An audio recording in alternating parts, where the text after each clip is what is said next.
Next article.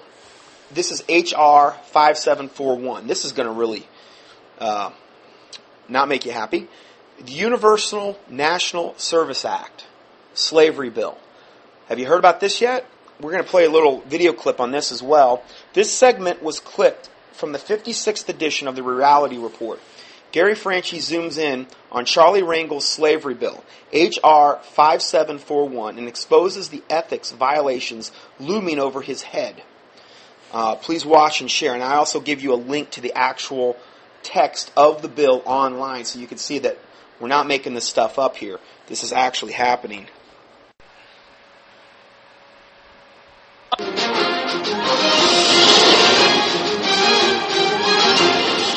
In our last show, we declared Charlie Rangel the enemy of the state for his introduction of the Universal Slavery Act, H.R. 5741.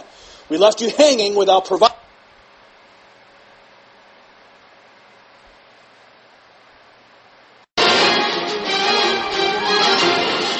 In our last show, we declared Charlie Rangel the enemy of the state for his introduction of the Universal Slavery Act, H.R. 5741.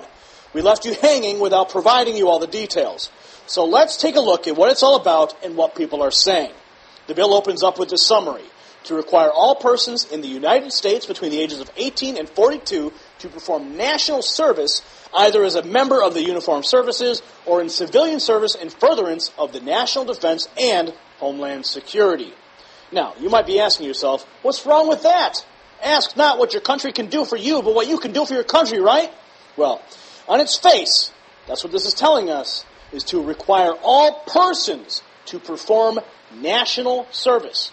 Merriam-Webster defines require as to claim or ask for by right and authority. Service is defined as the work performed by one that serves.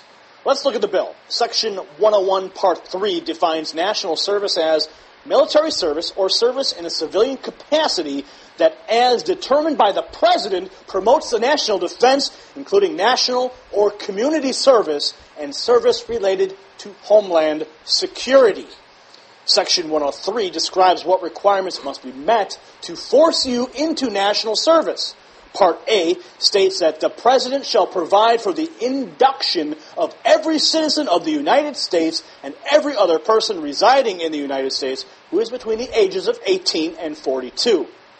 Part B states induction into service will occur when 1. A declaration of war is in effect, 2. The President declares a national emergency, and 3. Members of the Army, Navy, Air Force, or Marine Corps are engaged in contingency operations pursuant to a congressional authorization for the use of military force. Section 104 declares your servitude will last for a 2-year period. Section 106 requires every person subject to induction shall be physically and mentally examined and shall be classified as to fitness to perform national service. I think Brown Coat 78 hits the nail on the head when he left his comment on the bill at Congress.org. He said, it's hard to miss the irony of a black man, Rangel, introducing a bill that would make all American citizens slaves. I guess slavery is okay as long as everyone is enslaved equally. Well, except our government masters, of course, and the government is the one doing the enslaving. All this comes on the heels of the House Ethics Committee investigation into a report that he used his congressional seat to benefit his financial interests by failing to declare $239,000 to $831,000 in assets on his disclosure forms, and on his effort to raise money for a private center named after him at City College of New York using his congressional letterhead. And then there's a separate case that he broke congressional gift rules by accepting trips to the Caribbean that were financed by corporate special interests. To sum it up, the congressman who suckles on the teat of corporation and violates disclosure laws now wants you to become a loyal subject to the federal government. So I ask you, what will you do if forced into national service at Obama's command? Serve or refuse? You can email us at feedback@freedom.tv, tweet us at Reality Report, or leave a message on our Facebook page. We want to hear your answer, and we just may read it on next week's show.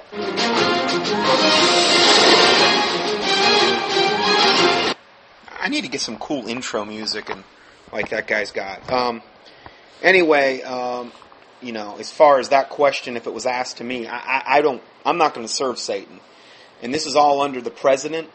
Every single directive of this bill, most wicked, president we've ever had, and wicked wrangle.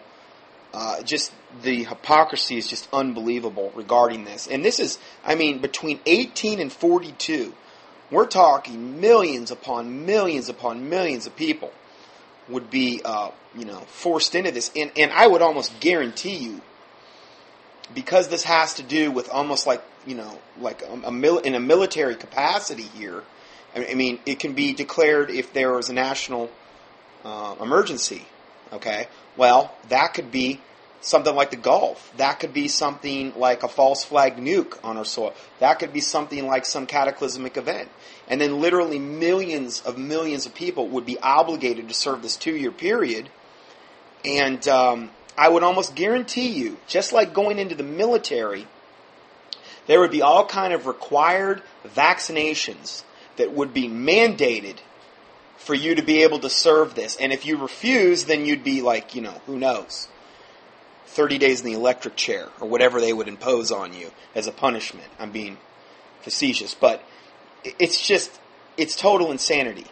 Everything that we're talking about today, and increasingly that we're talking about as the days and weeks go by, it's more insane every week. I can't even believe this information, hardly, that we're reporting on.